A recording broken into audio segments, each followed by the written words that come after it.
ইন্তেকাল করেছেন সাবেক স্পিকার ও বিএনপির স্থায়ী কমিটির সদস্য ব্যারিস্টার জমির উদ্দিন সরকার। রোববার ভোর 4:19 তিনি শেষ নিঃশ্বাস ত্যাগ করেন। বিএনপি নেতা ব্যারিস্টার নাসির উদ্দিন ওয়াসিম বিষয়টি নিশ্চিত করেছেন। বার্ধক্যজনিত অসুস্থতার কারণে রাজধানীর শ্যামলীর বাংলাদেশ স্পেশালাইজড হাসপাতালে চিকিৎসাধীন ছিলেন তিনি। ব্যারিস্টার মোহাম্মদ জমির উদ্দিন সরকার বাংলাদেশের একজন প্রখ্যাত আইনজীবী ও রাজনীতিবিদ। 2001 থেকে 2009 সাল পর্যন্ত অষ্টম জাতীয় সংসদের স্পিকার হিসেবে দায়িত্ব পালন করেছেন। 2002 সালে রাষ্ট্রপতি অধ্যাপক AQM বদরুদ্দোজা চৌধুরীর পদত্যাগের পর নতুন রাষ্ট্রপতি নির্বাচিত না হওয়া পর্যন্ত তিনি বাংলাদেশের ভারপ্রাপ্ত রাষ্ট্রপতির দায়িত্ব পালন করেন। বাংলাদেশ জাতীয়তাবাদী দল বিএনপির প্রতিষ্ঠা লগ্নের অন্যতম নেতা এবং দীর্ঘদিন দলের স্থায়ী কমিটির সদস্য হিসেবে দায়িত্ব পালন করেছেন। পঞ্চগড় 1 আসনের বর্তমান সংসদ সদস্য নওশাদ জমিরের পিতা তিনি। 1931 সালে 1 ডিসেম্বর তৎকালীন জলপাইগুড়ি বর্তমান পঞ্চগড় জেলার তেঁতুলিয়া উপজেলার নয়াবাড়ি গ্রামে জন্মগ্রহণ করেন মোহাম্মদ জমির উদ্দিন সরকার।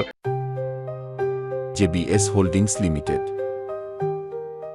ঢাকা বিশ্ববিদ্যালয় থেকে ইতিহাসে সম্মান ও স্নাতকোত্তর ডিগ্রি অর্জনের পর LLB সম্পন্ন করেন। পরে 1960 সালে যোগ দেন আইন পেশায়। 1961 সালে যুক্তরাজ্যে গিয়ে লন্ডনের লিংকনস ইন থেকে ব্যারিস্টার অ্যাট ল ডিগ্রি লাভ করেন তিনি। দেশে ফিরে বাংলাদেশ সুপ্রিম কোর্টে সংবিধান, দেওয়ানি ও ফৌজদারি আইন বিষয়ে সুনামের সঙ্গে পরিচালনা করেন আইন পেশা। এছাড়া একাধিকবার সংসদ সদস্য নির্বাচিত হওয়া সহ বিভিন্ন সময়ে ভূমি, শিক্ষা, আইন, বিচার ও সংসদ বিষয়ক গুরুত্বপূর্ণ মন্ত্রণালয়ের দায়িত্ব পালন করেন বর্ষিয়ান প্রয়াত এই রাজনীতিবিদ।